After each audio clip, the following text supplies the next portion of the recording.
आपके बस्तर में भी बनाए जाते होंगे, छत्तीसगढ़ में भी बनाए जा रहे हैं, पूरे राज्य में बनाए जा रहे हैं। साथियों, ये प्रमाण पत्र क्यों मिला हमें? हमारे यहाँ कपाल पे या हमारे पीछे कहीं लिखा नहीं है कापा दिवस, कहीं लिखा हुआ है क्या? एक तो डीएनए से पता चलेगा, दूसरा संस्कृति से पता चलेगा, कल्चर से पता चलेगा, पूजा पद्धति से पता चलेगा। लेकिन धीरे धीरे देश के अंदर हम देख रहे हैं कि हमारी संस्कृति पे कलम चढ़ाने का काम हो रहा है, हमारी पूजा पद्धति पे कलम चढ़ाने का काम हो रहा है।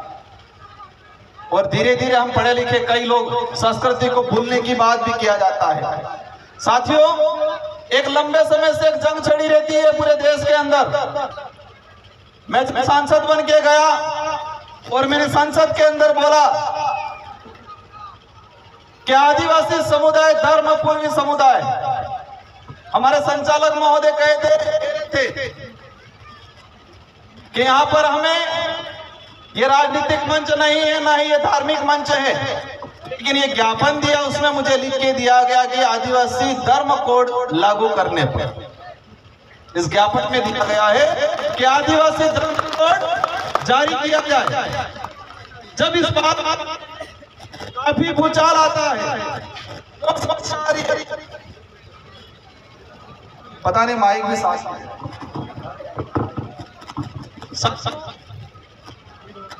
मैं आज घुमा इस बस्तर इलाके के अंदर कोंडागांव में, मैंने सभी धर्मों को नजदीक से देखा है, सभी धर्म की धार्मिक परंपरा को भी देखा है। जैन धर्म की परंपरा को देखा, हिंदू धर्म की परंपरा को देखा, ईसाई धर्म की परंपरा को देखा, बौद्ध धर्म की परंपरा को देखा है। लेकिन आदिवासी समुदाय की धर्म परंपरा, भक्ति परंपरा, हमारी पूजा पद्धति किसी भी धर्म से मेल नहीं खाती। इसीलिए अपनी आइडेंटिटी को लेके पूरा देश का आदिवासियों का अलग से धर्म कोड की मांग कर रहे। क्या इस बात में आप सभी सहमत हो? पक्का? कौन नहीं है? सहमत कौन नहीं है? सब सहमत हैं? हम ये कहते हैं कि हमारा बाप, हमारे खुद के बाप की बात करते हैं तो दूसरों को दिक्कत थोड़ी होनी चाहिए क्या? एक जंग छिड़ी पूरे देश के अंदर। हम किसी भी धर्म के विरोधी नहीं है, हम किसी भी धर्म के विरोधी नहीं है, लेकिन आदिवासियों की अपनी परंपरा, अपनी आइडेंटिटी को बचाना हमारी जिम्मेदारी है। और उसमें जब भी बात करते हैं, मैंने संसद के अंदर भी कहा था कि आदिवासी समुदाय न ईसाई है, न सिख है, न बौद्ध है, आदिवासी है। हमें आदिवासी की संस्कृति, हमारी आइडेंटिटी को बरकरार रखना है। आप सभी के साथ सहयोग से हमारी लड़ाई धर्म की भी, एक बात ये भी समझना है, हमारी लड़ाई हमारी संस्कृति बचाने की है। हमारी लड़ाई हमारा इतिहास को, वास्तविक इतिहास को आने वाली पीढ़ी को बताने की है। हमारी लड़ाई रिजर्वेशन की है, हमारी लड़ाई जंगल जमीन की है, हमारी लड़ाई आइडेंटिटी बचाने की है।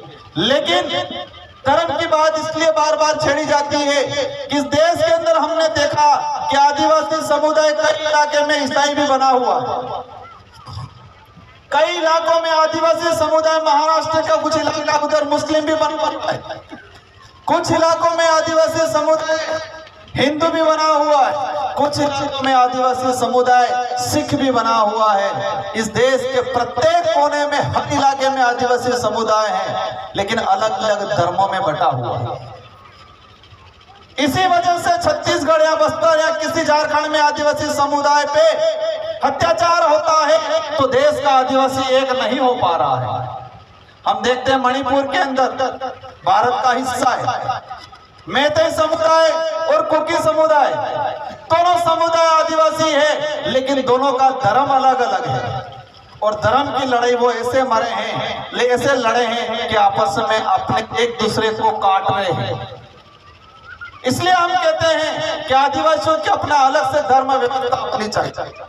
किसी को कुछ मानना है माने, हमें कोई दिक्कत नहीं, जिसको जो मानना है। इस देश का संविधान ऐसे हर व्यक्ति को अपने हिसाब से धर्म मानने का अधिकार देता है। और इस देश का पहला उदाहरण भीमराव अंबेडकर जी, अपन सब संविधान निर्माता, उन्होंने अक्टूबर 1956 में 4 लाख लोगों के साथ बौद्ध धर्म अपनाया। कौन सा धर्म अपनाया? बौद्ध धर्म। क्योंकि संविधान राइट देता है कि हर व्यक्ति को हिसाब से मानना है, लेकिन यह सच्चाई है कि आदिवासी समुदाय की अपनी धर्म परंपरा, अपनी पूजा पद्धति अनेक धर्मों से अलग है और सभी धर्मों से पहले है। जिन धर्मों का निर्माण ही नहीं हुआ उस समय से आदिवासी समुदाय अपनी पूजा पद्धति करते हैं। लेकिन यह देखा गया है कि राजनीतिक लाभ लेने के लिए कुछ लोग, अपने राजनीतिक लाभ लेने के लिए कुछ लोग हमारे आदिवासी समुदाय को धर्मों में बांट के राज करना चाहते हैं। साथियों, मैं कई बार बोलता हूं कि आदमी एक तो शरीर से विकलांग होता है, अपने हाथ अपने पैर से, अगर हाथ पैर से विकलांग अपन को दिखता है कि इसका हाथ टूटा हुआ है, इसका पैर टूटा हुआ है, लेकिन इस देश में कुछ विचारधारा ऐसी है जो इंसान को दिमाग से विकलांग बनाने का काम। मेरी बात को समझे होंगे आप? किस देश में कुछ विचारधारा ऐसी है जो हमारे समुदाय के कुछ लोगों को दिमागी रूप से, मानसिक रूप से विकलांग बनाने का काम करते हैं।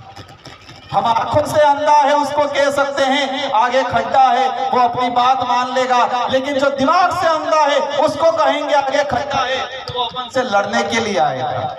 और यही हो रहा है आज। आप जब अधिकारों की बात करोगे, आप जो संस्कृति की बात करोगे, आप आदिवासी धर्म कोड की बात करोगे, सबसे पहले आप जो मानसिक रूप से विकलांग है वो आपके सामने आके खड़ा रहेगा, आपसे लड़ेगा। यही स्थिति पूरे देश के अंदर बनी हुई है। साथियों, रिजर्वेशन की बात करें, हमें ये दिक्कत है आज तक हमारे आदिवासी इलाके के अंदर अनेक कथाएं होती है, कुछ पार्टियां भी कराती है, हमें कोई दिक्कत नहीं, लेकिन हम ये चाहते हैं कि आदिवासियों का भला चाहते हो, आदिवासियों का भला चाहते हो तो दूसरी कथाएं लगे नहीं लगे, लेकिन संविधान की कथा भी लगाया करो कभी कि आदिवासियों के क्या क्या अधिकार है वो भी बताने की बात करो। सभी प्रकार की कथाएं चाहिए, सभी प्रकार के आयोजन होते हैं, लेकिन मेरा एक निवेदन है कि हमें दूसरी कथा लगे नहीं लगे, लेकिन संविधान के संबंधित कथा लगाया करो और इसमें आदिवासियों के क्या अधिकार है वो भी बताने की बात किया करो। हम लोग शिक्षा की बात करते हैं, शिक्षा कितने प्रकार की है? 3 प्रकार की शिक्षा है। पहली जो हमें परिवार से और समाज से सीखने को मिलता है। किससे मिलता है? परिवार से, समाज से सीखने को मिलता है, वो पहली शिक्षा है। और दूसरी शिक्षा जो पाठ्यक्रम के माध्यम से नौकरी प्राप्त करने के लिए मिलती है शिक्षा। और तीसरे नंबर की शिक्षा जो किसी पाठ्यक्रम में नहीं पढ़ाई जाती है वो शिक्षा है आपके संवैधानिक कई अधिकार, आपका इतिहास, आपका कल्चर, आपकी आइडेंटिटी, वो शिक्षा भी प्राप्त करने की जरूरत है। अब हमारे लोग पाठ्यक्रम वाली शिक्षा प्राप्त करके अधिकारी, कर्मचारी, नेता बन जाते हैं, लेकिन जो हमारे समाज के इतिहास जो किसी पाठ्यक्रम में नहीं दर्शाया जाता है, हमारे समाज के अधिकार जो किसी पाठ्यक्रम में नहीं दर्शाए जाते हैं। मैं जानना चाहता हूं कि छत्तीसगढ़ के अंदर पाठ्यक्रम जो है उस पाठ्यक्रम में शेड्यूल 5 के प्रावधानों के बारे में किस किस कक्षा में पढ़ाया जा रहा है? पढ़ाया जा रहा है किसी कक्षा में? नहीं। क्यों नहीं पढ़ाया जा रहा है? पेशा एक्ट कानून क्यों नहीं पढ़ाया जा रहा पाठ्यक्रम में?